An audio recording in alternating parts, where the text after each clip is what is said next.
And it's Ken Kreitzer for Cam Betts Media. We're in Atlanta, Georgia, the College Football Hall of Fame. It is the Maxwell Football Club Awards, a national college football gathering of players, coaches, supporters. And I have my friend Joe Iacona with me from GoBlackKnights.com. Joe, great to see you. What's it like to be here at the College Football Hall of Fame dinner?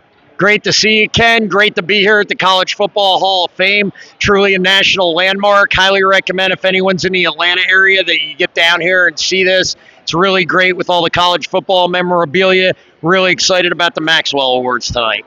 Absolutely, and we're looking forward to seeing Army coach Jeff Monken receive an award today, recognizing the success of the past season, 12-2, champions of the American Athletic Conference in their first year, 8-0. Well, Joe, tell us how hard that was for Army to go 8-0, win the conference title in their first round in that league.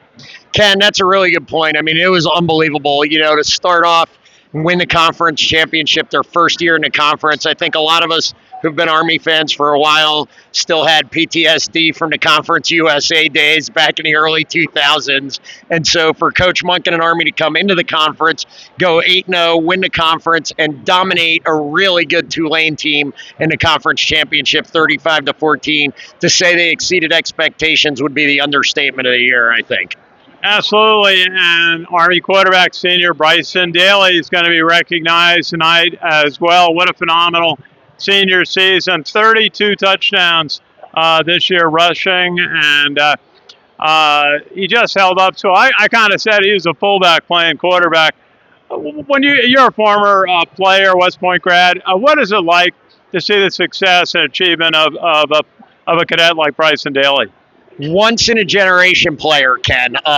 Bryson was just unbelievable, from his leadership all the way to his mental toughness. Some of my favorite Bryson Daly memories from the year, the stiff arm against UAB that went viral, where he basically ran the guy over, went into the end zone, hit a couple hurdle plays against Temple and Tulsa, I believe it was. And then really the one that really fired everybody up that doesn't get talked about a lot, against ECU, he got run out of bounds and they hit him late and the refs didn't call it. And you could tell he was a little fired up. And on the next play, he went right after the linebacker and D-back who hit him and basically brought the collision to them. So I think Bryson Daly's toughness just personified the culture that Jeff Monken wants to inculcate in the Army football team. And just 32 touchdowns. I mean, to break Keenan Reynolds' record, which is great, always breaking a Navy player's record, to become the all-time single-season leader in touchdowns and to lead Army to a 12-win conference championship season. Can't say enough good things about Bryson Daly, not to mention just his durability and the amount of hits he took throughout the season. To be able to play every single game except the one was truly remarkable, and I don't think we'll see another player like Bryson for a number of years probably. Well, no doubt, Bryson Daly, such a great cadet to cover. Always good to work with and talk with, seeing him grow. I still remember so vividly when they put him in the game up at University of Massachusetts 3 years ago when he was a sophomore, and he got in, and about the first or second play, he runs 70 yards to scrimmage for a touchdown. A lot of great moments for him. Absolutely. I mean, I think we saw flashes of his brilliance there.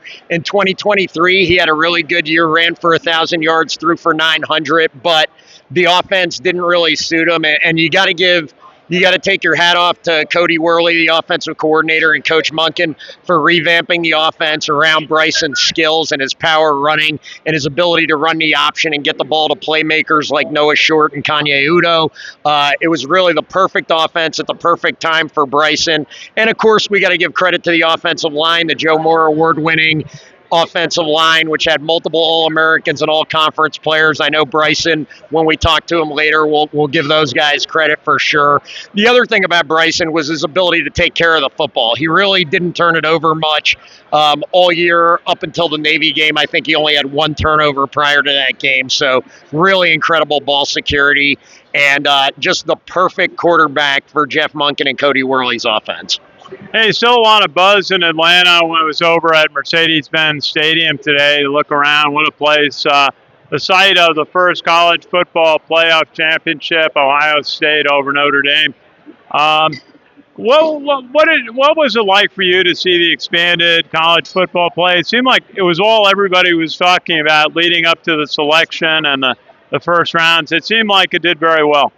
There's a lot of debate around the 12-team playoff, and there's talk, Ken, of it going to 14 or 16.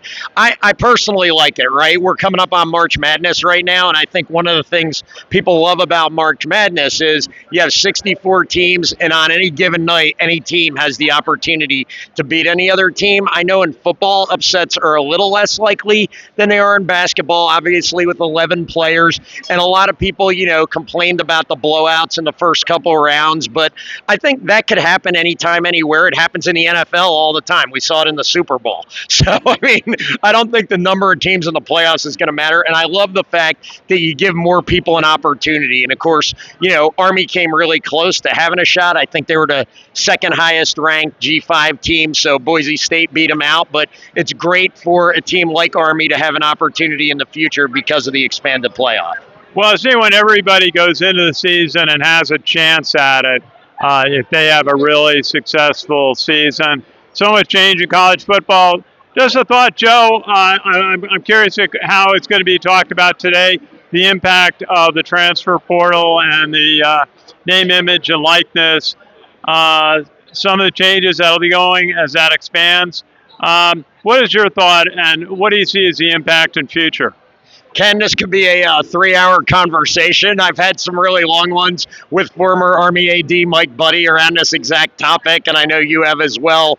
My thoughts on it real quick. I'm not, like a lot of fans, being a fan of the game. I'm not really a fan of it. I don't love transfer portal and NIL. But what was the most surprising thing probably is how well Army and the other academies are adapting to it, even though the portal runs one way for Army. And NIL is something they really can't take advantage of.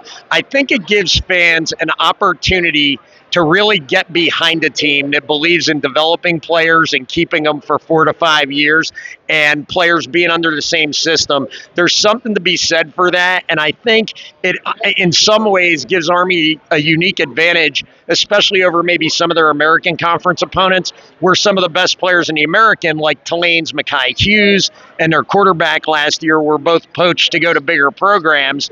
I think Army may have a little bit of a hidden advantage in some ways.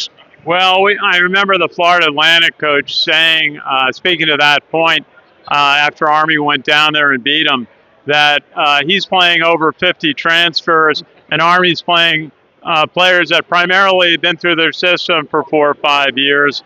And obviously, at a service academy, once you set foot in class for junior year, you're committed to not just graduation from the academy, but also 5 years of military service. So, as Coach Munkin likes to say, everything's different at a military academy. Joe, great to see you, and it's going to be a great night honoring college football here in Atlanta.